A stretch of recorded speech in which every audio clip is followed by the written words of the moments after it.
Can we hold two truths at once? I just got back from listening to Brené Brown's newest book, Strong Ground, as I was doing my walk around my town here. And I was absolutely slayed by her chapter about paradox and the human spirit.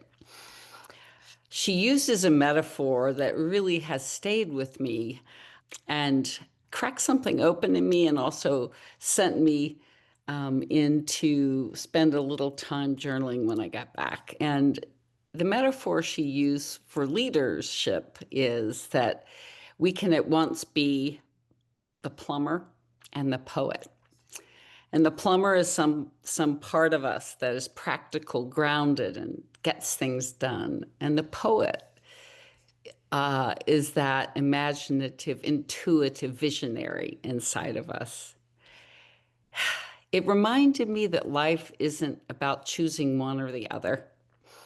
It's really about holding both and inside of us all. So I started to journal and I found that it flowed out of me quite easily that there were a number of paradoxes that poured out even before I could take off my walking shoes. I captured these on paper because I really want to spend some time thinking about it. I realized often I live in an in-between space between doing and being, certainty and wonder, faith and fear.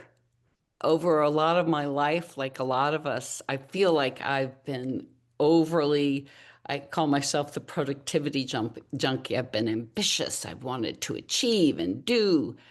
But at the same time, there's a big part of me that loves to just have peace and simply be. I like to call myself fiercely curious, full of wonder, but I can also be very content in what I already know. I'm full of faith. I'm full of faith about the way things will unfold in my life. I've gone through, like many of us, gone through a lot of challenges, but I have faith that it will work its way through and that I will come out of it in the end. But I'm also, I call myself the worst case scenario detective, and I tend to worry, especially for my child and the health of my loved ones. But what if wholeness isn't about choosing a side of ourselves that dominates, but embracing both? I love the idea of this exploration. So for a while, I was conflicted by those feelings of the opposites, and I saw them as flaws that I was supposed to fix. Like Brene says, they're a part of my wholeness, the coordinates of my truest self. So I'm curious, what are your paradoxes? Where do you hold two truths that seem to conflict, but actually might belong together? One of the things I'm exploring at our Quest 2026 gathering in Santa Fe is around getting in touch and getting reconnected, remembering who we truly are beneath the titles, the resumes, the roles.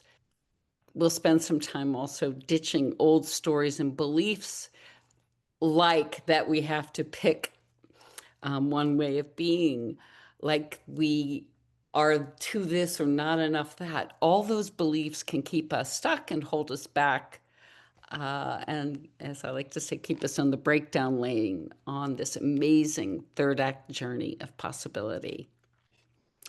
I love to invite you to take a look at the Quest event in Santa Fe or join us in our 333 collective. It's a place where fiercely curious third act women come together to support each other, inspire each other, and align to shine our lights out in the world. I like to say this is our time. Let's stand together as the plumber and the poet inside of each of us. Ambitious and simply being, curious and content, faithful, yet worried, As Carl Jung said, and I love this quote, it's not a matter of reconciling opposites, but of discovering a unity in which opposites coexist.